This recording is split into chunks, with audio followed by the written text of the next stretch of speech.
एक नया टॉपिक लेके आ गए हैं जो प्लांट किंगडम का लास्ट टॉपिक था, जिम्नोस्पर्म और एंजियोस्पर्म। तो हमने कहा इसको भी आखिरी अध्याय तक पहुंचा दिया जाए। तो शुरू करने से पहले हमको कुछ चीज़ें दिखाई पड़ रही हैं भाई, हमारी आंखों में कुछ बहुत पावरफुल लेंस लग गया है। मुझे कुछ दिख रहा है कि कुछ लड़के हमको जो है चौराहे पे खड़े हुए बात करते हुए नज़र आ रहे हैं। कुछ लड़कियां जो हैं वीडियोस देख रही हैं जो मेहंदी के डिज़ाइन डिस्कस कर रही हैं, और कुछ लड़कियां जो हैं वो वीडियो देख रही, कुकिंग का वीडियो देख रही हैं। Very good. और मैक्सिमम लड़कियां तो रंग कैसे निखारे इस टाइप के वीडियोस देख रही हैं, और कुछ लड़कियां तो चैटिंग में भी लगी हैं। अरे वाह, लड़के भी बराबर से लगे हुए हैं, कंपटीशन। तो इन सारे लोगों से ये विनम्र गुजारिश है कि आप लोग जो भी कर रहे हैं कृपया करके उसको छोड़ करके यहाँ चले आएँ और जिम्नोस्पर्म की शरण ले लें। जिम्नोस्पर्म और एंजियोस्पर्म आपको वो आशीर्वाद देंगे जो ज़िंदगी भर काम आएगा। ना काम आएगा फ़ोन, ना काम आएगी चौराहेबाजी, ना काम आएगा गोरा रंग, और ना काम आएगी मेहंदी की डिज़ाइन। काम आएगा जिम्नोस्पर्म और एंजियोस्पर्म, क्योंकि अगर एक बार आप नीट क्वालिफाई कर लेते हो तो आप बन जाते हो डॉक्टर, और डॉक्टर बनने के बाद सब कुछ आपकी मुट्ठी में है, आपका करियर सेटल्ड है। करियर जब सेटल हो जाता है तो पैसे बहुत मिलते हैं भाई साहब। पैसे मिलते हैं तो आप पैसे से कुछ भी कर सकते हैं, चाहे जितनी मेहंदी लगवाइए, चाहे किसी से लगवाइए, चाहे जितना रंग गोरा कर लीजिए, और चाहे कितनी भी चौराहेबाजी घर पे करिए। लेकिन फिर आपका मन नहीं होगा, क्योंकि आप उस मकाम पे पहुंच जाएंगे कि आपको लगेगा नहीं नहीं, मैं तो अपना समय बर्बाद कर रहा हूँ या बर्बाद कर रही हूँ। तो भाई साहब, बच्चों, आप लोगों से विनम्र निवेदन है कि आप जो कुछ भी कर रहे हैं प्लीज़ उसको छोड़ करके यहाँ चले आइए, जो आपको आगे चल के मुकाम देगा, पैसा देगा, और ज्ञान देगा, और क्या देगा, इज्जत देगा। समाज में बिना इज्जत के रहने लायक नहीं है, ये समझ लो। तो आज तुम लोग सोच रहे हो कि मैम को क्या हो गया, ऐसी बातें क्यों कह रही हैं। तो मैम बहुत दिनों से ऐसी बातें कहना चाह रही थी, लेकिन आज मौका मिला, आज दिल भर आया, तो मैंने सोचा कि आप लोगों से कह दिया जाए। तो अब बिना समय गंवाए हुए मैं टॉपिक पे आती हूँ, और आप लोग भी टॉपिक पे आ जाइए। जो कुछ कर रहे हैं छोड़ दीजिए, जिम्नोस्पर्म और एंजियोस्पर्म की शरण में आ जाओ। बुद्धम शरणम गच्छामि। तो यहाँ पे बुद्धम कौन है? पढ़ाई है आपकी, फिलहाल तो बायो है, वही आप उसकी शरण में जाओगे तो आपको सब कुछ अच्छा होगा, सब शांति होगी, सब कल्याण होगा। बिना समय गवाए हुए चलिए जिम्नोस्पर्म स्टार्ट करते हैं। तो जिम्नोस्पर्म जो है, जिम्नोज है नेकेड, और स्पर्मा सीड्स। नेकेड सीड्स यानी नंगी सीड्स जो होती हैं वो जिम्नोस्पर्म की खासियत होती हैं। इसमें ओव्यूल्स जो होते हैं एनक्लोज नहीं होते हैं किसी भी ओवरी वॉल से, और ये जो होते हैं एक्सपोज होते हैं, चाहे फर्टिलाइजेशन के पहले हो चाहे फर्टिलाइजेशन के बाद में हो। सीड्स जो डेवलप करती हैं पोस्ट फर्टिलाइजेशन यानी फर्टिलाइजेशन के बाद में, वो नेकेड ही रहती हैं, कवर्ड नहीं होती हैं। जिम्नोस्पर्म के अंदर मीडियम साइज ट्रीज भी होते हैं, टॉल ट्रीज भी होते हैं, और श्रब्स यानी झाड़ियाँ भी होती हैं। एक जिम्नोस्पर्म है जायंट रेडवुड ट्री सिकोया, जो one of the tallest tree है। ये क्वेश्चन पूछा जाता है कि सबसे टॉलेस्ट जिम्नोस्पर्म कौन सा है, तो आप बताओगे। इसको अंडरलाइन कर लो, जो मैंने अंडरलाइन किया है। सिकोया ट्री बहुत इंपॉर्टेंट है, इसको अंडरलाइन ज़रूर कर लो। अब क्या कहा जा रहा है, ये नीट का पेट क्वेश्चन है। रूट्स जो होते हैं, टैप रूट सिस्टम होता है इसके अंदर। टैप रूट सिस्टम जो होता है वो प्राइमरी रूट से निकल करके डिवीजन होता है।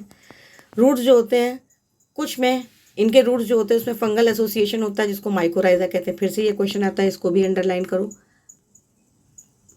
ये पाइनस में मिलता है माइकोराइजा, मतलब हायर प्लांट्स के रूट्स यानी जिम्नोस्पर्म के रूट्स एसोसिएटेड होते हैं फंगल पार्टनर से, उसको माइकोराइजा कहते हैं। जबकि कुछ में जो जैसे साइकस है उसमें जो होते हैं खास तरीके के रूट्स मिलते हैं जिसको कहते हैं कोरलॉइड रूट। खास तरह का रूट होता है वो कोरलॉइड रूट होता है। कोरलॉइड रूट का मतलब हुआ कि यहाँ पे खास तरीके का एसोसिएशन होता है नाइट्रोजन फिक्सिंग साइनोबैक्टीरिया के साथ में। नाइट्रोजन फिक्सिंग साइनोबैक्टीरिया कौन होते हैं? ये वो बैक्टीरिया होते हैं जो कि एक तरीके से नाइट्रोजन फिक्सेशन में मदद करते हैं, ठीक है। जैसे एनाबीना नॉस्टॉक, एनाबीना नॉस्टॉक, तो इसको भी आप अंडरलाइन कर सकते हो। स्टेम्स जो होती हैं साइकस की अनब्रांच्ड होती है, ये भी पूछा जाता है। पाइनस में कैसी होती है, सेट्रिस में कैसी होती है, ब्रांच्ड होती है, तो ये भी पूछा जाता है। लीव्स जो होती है, लीव्स सिंपल भी हो सकती है, कंपाउंड भी हो सकती है। साइकस में पिन्नेट लीव्स होती हैं, मतलब उसमें पिन्ना मिलता है, मिडवेन्स वगैरह, और उसका डिवीजन वो कुछ सालों तक परसिस्ट करता है, दिखता है। लीव्स जो होती है जिम्नोस्पर्म में वेल अडेप्टेड होती है एक्सट्रीम टेम्परेचर को बर्दाश्त करने के लिए, ह्यूमिडिटी को बर्दाश्त करने के लिए, और विंड को भी बर्दाश्त करने के लिए।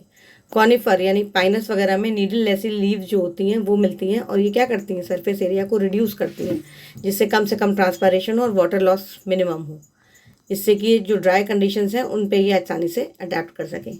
इनके पास थिक क्यूटिकल भी होती है और संकन यानी धसे हुए स्टोमेटा, ये संकन स्टोमेटा को अंडरलाइन करना चाहिए आपको, संकन स्टोमेटा की कैरेक्टरिस्टिक है, ये धसा हुआ मिलता है और ये जो है ये भी वाटर लॉस को कम करता है।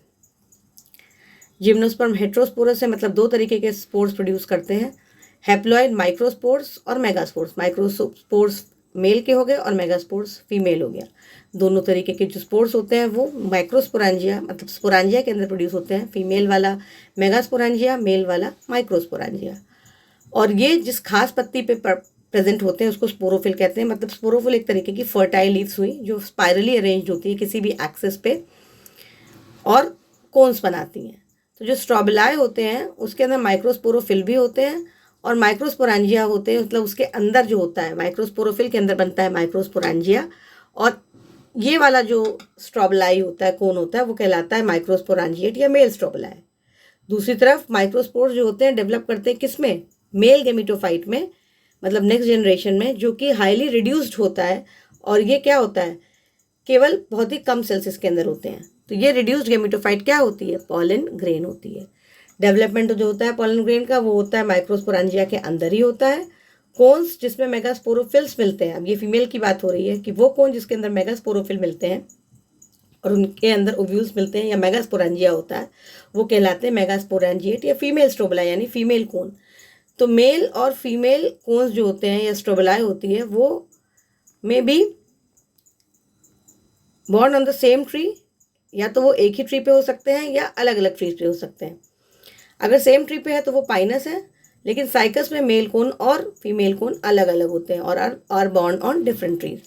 मेगास्पोर मदर सेल डिफ्रेंशिएट होता है न्यूक्लियस का एक सेल से। न्यूक्लियस क्या है, जो सीड की जो एक कवरिंग है, ओव्यूल की जो कवरिंग है वो न्यूक्लियस है, उसी के सेल से डेवलप होता है मेगास्पोर मदर सेल। तो न्यूक्लियस जो होता है वो प्रोटेक्टेड होता है एनवेलप से यानी कवरिंग से, और उसका जो कंपोजिट स्ट्रक्चर होता है वो कहलाता है पूरा का पूरा ओव्यूल। और ओव्यूल कहाँ होते हैं, ये मेगास्पोरोफिल में होते हैं, जो कि फीमेल कोन्स के अंदर से एक तरह से डेवलप होते हैं। ठीक है ना। तो मेगास्पोर मदर सेल डिवाइड करता है मियोटिकली, जो डिवाइड करता है, एक मिनट,